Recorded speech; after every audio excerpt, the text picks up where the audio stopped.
ખંભાતમાં અચાનક વાતાવરણમાં પલટો, વીજ પુરવઠો ખોરવાતા હાહાકાર। ખંભાત ખાતે સાંજના 6:30 વાગે અચાનક વાતાવરણમાં મોટો પલટો આવ્યો।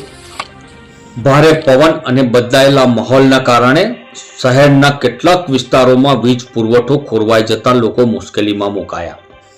ખાસ કરીને શકરપુર ગામ વિસ્તારમાં પરિસ્થિતિ ગંભીર બની હતી। જીઈબીની ટીમ તરત જ કાર્યરત થઈ, જેમાં જેવી કાર્તિક, આરટી રાઠવા, ઝુલૈયાભાઈ, જસભાઈ, વિજયભાઈ, જગદીશભાઈ ઝાલા, કેતનભાઈ મકવાણા તેમજ અમિતભાઈ પરમાર સહિતના કર્મચારીઓએ સતત 2 થી 8 કલાક મહેનત કરી।